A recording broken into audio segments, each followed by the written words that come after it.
it's like if I grabbed your hamstring and I stretched it 300%, put it back, are you going to be able to walk? No. Yeah. And it's probably going to take like 6 months for it to feel like good again. It's the Yeah. same with your pelvic floor.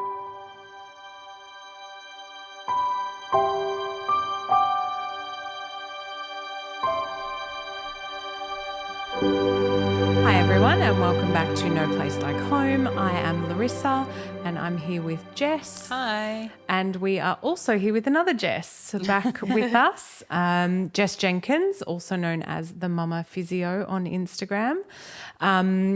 Thanks for coming back and chatting to us, Jess. I'm really interested to understand what got you into pelvic health prior to having children or anything, because I think there's an association with, now very much pelvic health is you prepare to have a child. What interested you, or what steered you in that direction? Do you know what? I feel like I kind of fell into it in a degree, because I essentially, when you become a physio, you know that the longevity of a physio isn't great. I think the average lifespan's like 5 to 7 years or something like that. Yeah. Okay. So most of Is that even enough time to pay off your HICS debt? No, no. And so most of the people I study with, because I've been a physio for over 12 years, aren't physios anymore. Yeah. So I kind of knew early on that if I wanted to stay a physio, I had to specialise. And, generally it was kind of sports or women's health. And even though I'm fit and I do a lot of Pilates, I'm not like a sporty person. So I kind of lean towards the women's health, thinking that I was going to be treating women with back pain in pregnancy and things like that. So I really went in blind doing my postgrad. A lot of people, when they do their postgrad, are already working in the field and then they're doing this as extra training. But I went in with kind of no background or training into the deep end, and I just remember coming home and being like, oh my God, what, like this happened? Like what? Every single day. Why is no one talking about this? Yes, literally. Yeah. And I tell all my friends, this happens, because we're all like 24 at the time. And then I really enjoyed it. I think I got into it, absolutely loved it. It just became more fulfilling than general physio, because people don't really care about their knees or their elbows, or they don't really do their exercises. But when it comes to your own like pelvic health, people are really invested in it, and like it's a bit of an emotional thing as well for a lot of women. And when you help someone in that area, they're so thankful. Like you genuinely feel like you're changing lives. And so I suppose just from it being like such a fulfilling area to work in, like I absolutely love my job. And so like that's kind of how I've stayed in it. And I've done a few different things. I work in a public hospital, I work private, I do a bit of like online work and things like that too. But I think like the variety definitely helps. Did you do, when did you become a Pilates instructor?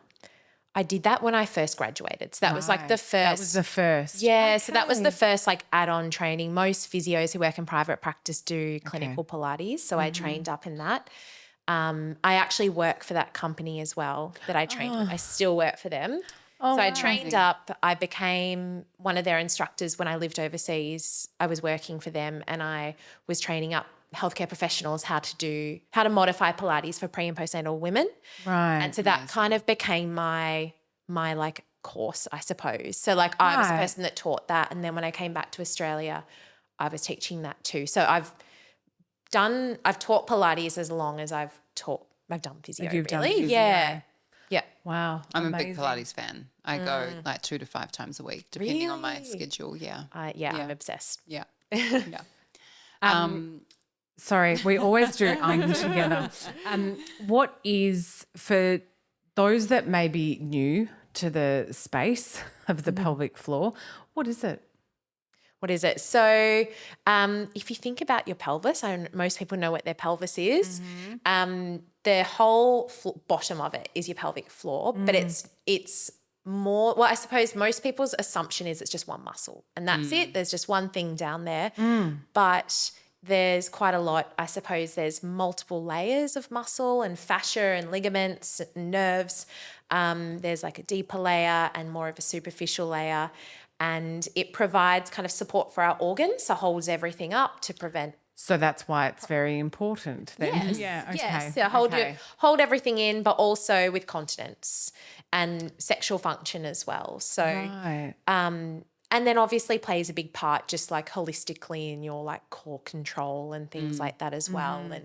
And Posture? Would it go so far as to affect? yeah. Like everything is connected, I Yeah. suppose. Like, people can have issues with their pelvic floor and they might be getting lots of migraines because of you related to it and things like that. Yeah. So it's kind of like a piece in the puzzle for a lot of people's conditions as well. I've also heard that, taking care of your pelvic floor, especially after you have children, can be the difference between ending up in a nursing home when you're older and being able to live independently, because incontinence is often one of the reasons that people end up in nursing homes. So, it just shows how important it is. It's not just now, it's a lifetime of, if you look after it now, it will look after you. 100%. Yeah. And I think like that's what dictates whether you need like high level or low level care. Like it's mostly based off your continence, really, because it's a big thing. So like it's a big thing for someone to stay at home who's incontinent. Like it's really hard to manage. Like I've got friends that can't sneeze or cough without a little bit of wee coming out. And it actually annoys me that it's normalised, because I hate that people just go through life thinking, oh, I've had a baby, now I'm just going to pee my pants every time I sneeze. Like that's not cool. No, it's definitely not cool. I lived in Germany when I had my first, and everyone who gave birth there got a number of pelvic floor physio sessions after they had their baby, all covered by the government. Yeah. And I just think that should be the norm everywhere, rather than the norm being, oh, I just pee a little bit. Haha. Yeah. I totally agree, because I know, for instance, like in Australia, you can get it covered in the public health system, but you have to have an issue. And then you have to wait for the appointment as well. And it depends what your catchment is. Where I work, everyone's lucky. We have a really short wait list because we've got really good processes. But I think if you work rurally and things like that, like there might be one women's health physio in the hospital as opposed to 8 at another hospital. Yeah. And so the access is completely different. And people can't always afford to go private, or they don't know we exist as well. Yeah. What are some of those, how should people keep their pelvic floor healthy and active? And pregnancy, I guess, to begin, or do we want to go before pregnancy? Is that even relevant? Does it shift? I suppose, I listening to you and reflecting back on my pre-pregnancies, like I really only did Pilates because of my pelvic floor. Everything else I was not fussed about, but I remember being like, I have to have a strong pelvic floor. I have to have a strong pelvic floor. And I mean, I really cooked my kids in my belly. So I did Pilates almost right up, I was 39 weeks when I was still doing Pilates. And I do, I have a very strong pelvic floor. Good. But for those that are wanting to maybe do a bit more, or, I remember there's always this thing that someone told me, and I've spoken to someone else about it, and they're like, oh no, Riss, I think that was a bit of a, Wives' tale. bit of a wives' tale, to do at every set of lights. I used to do the Kegels. like the, and then someone was like, yeah, sure, you can do that, but I don't think it's going to. And are you doing it properly? And also, 'cause I feel like we haven't even given you a chance to answer Larissa's question, but I just want to add to Larissa's question by saying, can you overdo it? Yes. Can you make your pelvic floor too? So, but let's let's go back to what you were initially asking. What can we be doing? To strengthen? Yeah, so I think, and so it's about how can we have a healthy pelvic floor, and I think people tend to accidentally interchange it with strong pelvic floor in a sense that assuming more is going to be what's best. But I suppose it kind of comes down to I can't look at someone and go, that person looks like they've got a strong pelvic floor, that person looks like they've got a weak pelvic floor, and things like that, because externally doesn't seem to resonate with what people's pelvic floor functions like.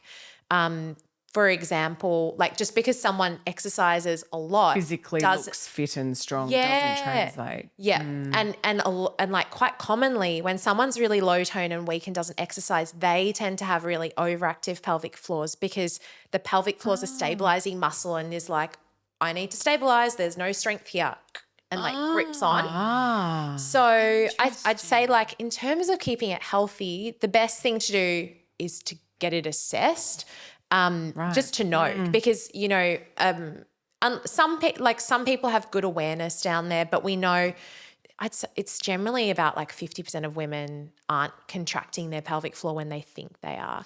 Yeah. So that's why I always say to people, it's just so important to just get checked. And, you know, there's other ways. I know people get a bit worried about doing an internal examination, but if they really don't want to, I'm not going to make someone do that. We can use ultrasound. We can do external.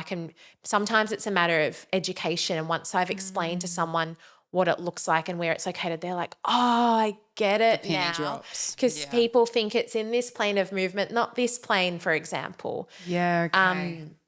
So I suppose it comes down to like, firstly, finding out, someone needs to understand what it is, and then they need to make sure that it's healthy in a sense that it's strong, but it can relax really well. So, you know, we don't want a pelvic floor that's just on all the time because it may present as if it's weak. Yeah. You know, someone who has a strong pelvic floor that's on all the time might still leak, might get prolapse symptoms, things like that. So, yeah, it's and that's why I like educate so much about it, because I think people always come into me and they go, oh, so I get a lot of referrals. Well, actually in the hospital, I work in a urogynae clinic where people are getting prolapse surgery, incontinence surgery. And they, as part of the program, they have to see a physio before. You have to have like failed conservative treatment essentially. People come in and they roll their eyes at me and they go, I've already done pelvic floor exercises. It didn't work. But they count that as, I did my Kegels at the traffic lights, and they go, it didn't work. And then we find out that they're not actually contracting properly, firstly. And then secondly, they're just kind of doing, if they are, they're doing like a little bit of, you know, like 10 little bicep curls once a day. Like I always liken it to doing a bicep curl, because I always say to people, like, if you did 10 bicep curls spread out over the day, like, would your bicep be strong? Probably not. Like we do need to strengthen it in a similar way. Like we need to make sure it's challenged, different planes of movement, add resistance, things like that too. What do you think about those, you know, they look like a dildo, but the pelvic floor trainers where you sort of have the device and then you play a game? Yeah, they connect to your phone. Yeah. Do you rate them? I've only seen ads for them, but yeah, I've got a have you seen PeriFit. No, I have not. Yeah, there's a few. There's like the PeriFit, the LV, a few other ones. Yeah. And they don't contract your pelvic floor. They're like a biofeedback thing, and they Bluetooth to your phone. Yeah. And so they can tell you how well you're contracting, right? Yeah. Like they can rate you because you got to like eat the fish or whatever. Is that? Yes. Yeah. They play. So the one that I have, Okay. So you're you from squeezing or contracting rather, and then it's like the device is then linked to your. I always thought it was an iPad, but phone. Yeah. And it like. I'll have to show it. like Pac-Man or something. Measures the level of your contraction. Yeah. So it measures how well you relax and how well you squeeze. The relax thing too. Yeah. So I think they're quite good in a sense that I suppose like especially if someone doesn't have access to a physio, if they've done that, like I think that's great, because a lot of the time they're really good at picking up if you're not contracting well. Oh, that's good. Because I got gifted one probably like 3 or 4 years ago, and I remember trying, like I was doing all the tricks people do, like squeeze your glutes, squeeze your abs and things like that. And I was like, this is pretty good. Yeah. It was picking up most things. So I'm not against it. I think they're good. The one thing I'd say is you use them at the start and then they drop off because you kind of need like privacy and everything like that. Yeah. Okay. As a new mum, you're like, or if you have multiple kids, like how are you going to get the time to lie down and do this for 20 minutes, things like that. Yeah. But if you do use it, they're good. Yeah. So out of my own curiosity, so you were just talking about, you know, people squeeze their glutes or their abs and that they think they're contracting. is the right kind of thought process or like the right example of that contraction to be like, I always think just pretend you're holding on to go to the toilet. Yes. Is that the right? It could, and that's the thing. Like, there's so many different cues that you can use. Yeah. But I might say to you, hold on like holding on for the toilet, and you do the right thing. Whereas like you might do the complete opposite. Yeah, Some 'cause people do.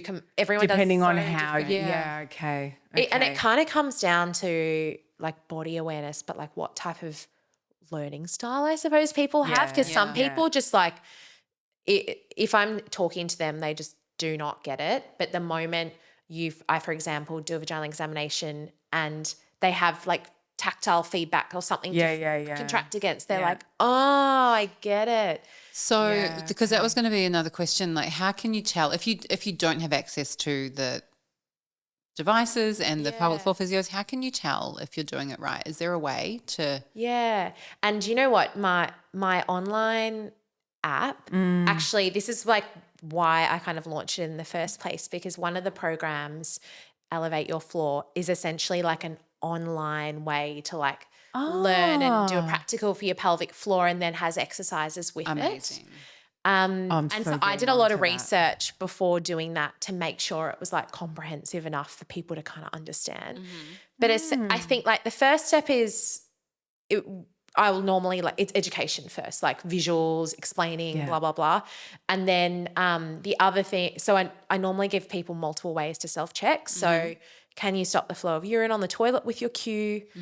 Can you, if you had a mirror, can you see things like lift when you contract? Or if for example, let's just say you inserted a finger, can you feel the muscles contract around it? That was going to be my question, because I feel like when I'm doing what I think is a Kegel, if I was to insert a finger, I feel like I would feel the muscles contract around my finger. So I'm doing it right. Yeah. Cool. I don't squeeze my butt cheeks or my glutes or my abs. It's like, cool. I can feel mine actually lift. Yeah. And exactly. And some people don't have that body awareness to know that they're doing that. Yeah. And so what I'll normally do, if someone's at home, I'd be like, these are my like 10 favorite cues that work best for all my patients. I want you to try every single one of them. Yeah, okay. And check either way which works best for you. Yeah. But see which of the cues give you the best contraction, because they might all move the pelvic floor, but which one like moves all of the muscles. Yeah. That's really interesting. I love this. What do you see a lot of? Like, what's the most common issue or challenge that a lot of your patients have? In, should we say postpartum women? Yeah, I mean specifically in postpartum, yeah. I would say like prolapse is pretty high. Really? Yeah. So like statistically, it's like 50% of women will in their lifetime if they've had a baby. Oh my goodness. But I suppose like there's people out there who don't know that they have one. And there's also different types of prolapse, right? Yeah. So like what are the bladder?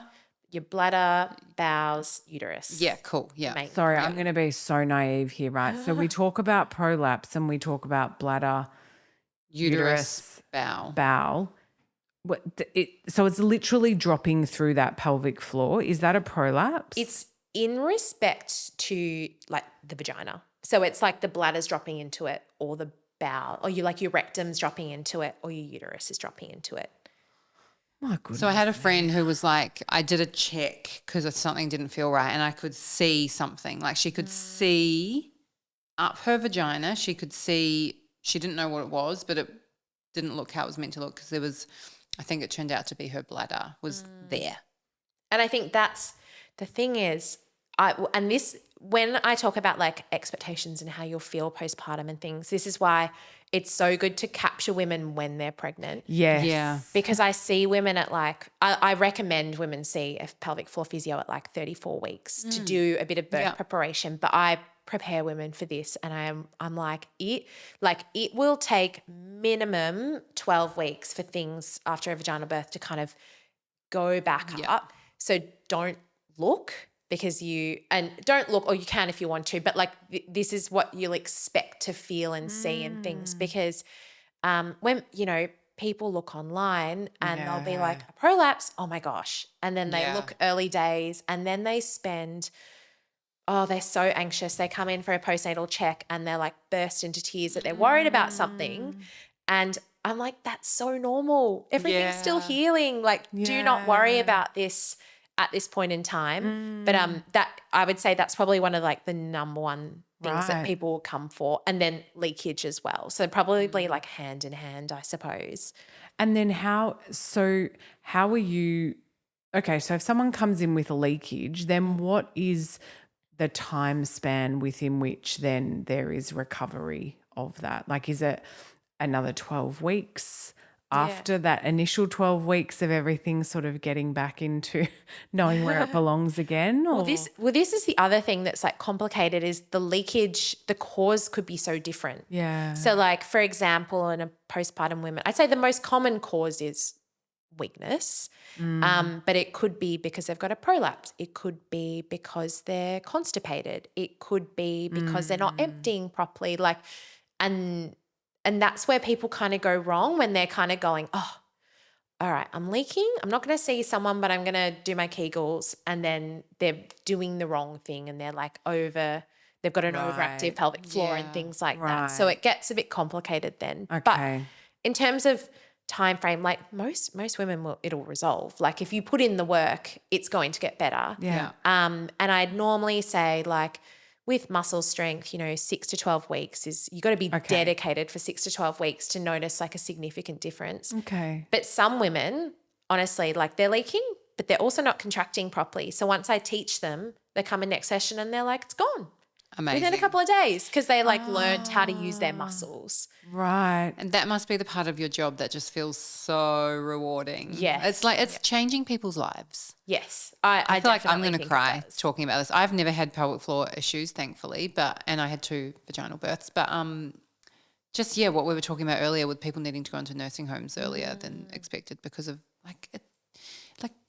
there are so many people whose lives you are changing for the better because of the work you're doing. It's just incredible. Yeah. And that's the most rewarding thing Yeah. about my work is that women are like so thankful when they come in. And also it is a lot of it's kind of health coaching as well, I suppose. Like a lot of it is dealing with expectations, but also like giving people a bit of a pat on the back and being like, you're doing a really good job. Yeah. You're doing the right thing. Yeah.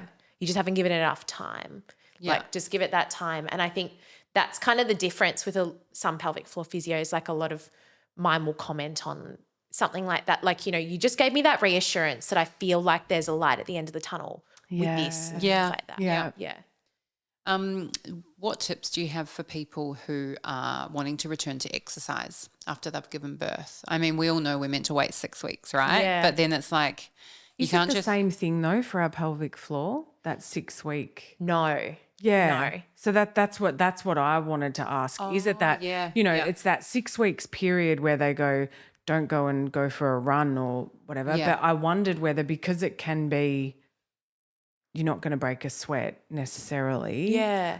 or pop Is any it stitches or anything. Yeah. Is Yeah. it that same? Do you apply that same theory? So we actually know the sooner you get into when I say exercise, like I'm Yeah. not meaning go for long walks, go for a run, go to the gym or anything. But we actually know now that the sooner you get back into things, the better your outcome's going to be. But I give guidelines around that. That doesn't mean go out for long walks. 'Cause No. Like some absolutely gentle don't do that. stretching. Yeah. Yeah. So with pelvic floor exercises, like within 48 hours, but not like on 100% and Yeah, off. yeah, It's yeah. like, let's get the muscles I moving feel like again. I just remember when they were like, now push for me to birth my placenta. And I was like, how? What do you mean? Like, Yeah. no, there's no Yeah. pushing happening right now. And so I can't imagine being able to do pelvic floor exercises 48 hours after giving birth. Yeah. Yeah. Wow, And okay.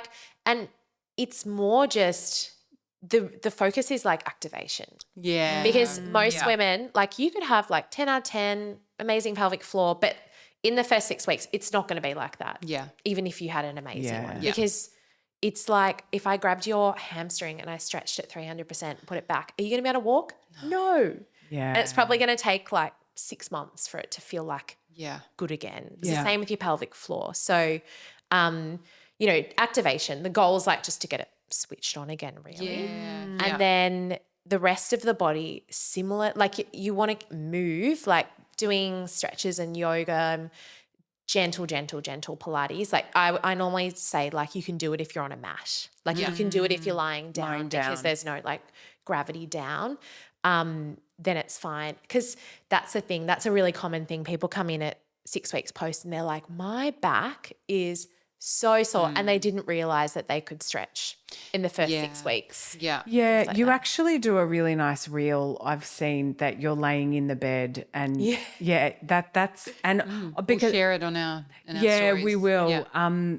But that was also the point where I was like, oh, you can do stuff like in that first 6 weeks. So yeah, I think that's really handy for people to know that in that pelvic floor space that you can actually do these really nice little activation things that will help. Yeah, and the stretches and things like that. And actually those reels were like in real time. Like that was literally what I was doing at that point in time after I had my daughter. Yeah. And it was really good being like, this is what I tell my patients, but being like, oh, okay, I'm so glad that I've got it right, because there's a part of me that's like, oh my gosh, am I going to be able to do these things? Yeah. But it definitely helped. And like, I haven't had any back or upper back pain or anything feeding or holding my baby. And I like to, touch wood, credit it to like what I've been doing. Absolutely. Yeah. Yeah. And I think it helps with that credibility as well of you and your brand and everything, because now you've tested literally everything that you have been speaking about. Do you think your baby can be a tax write-off?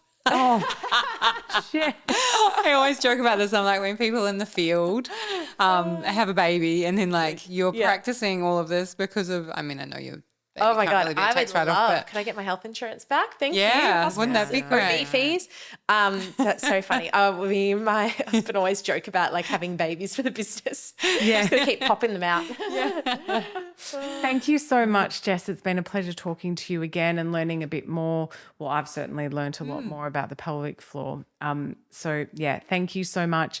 We will put all of the links to all of your programs and your Instagram so everyone can find some great education on your page. Great. Thanks so much for having me. You're welcome. So lovely to have a chat. This podcast represents the opinions of our hosts and their guest speakers. Views and opinions expressed in the podcast are our own and do not represent that of our places of work.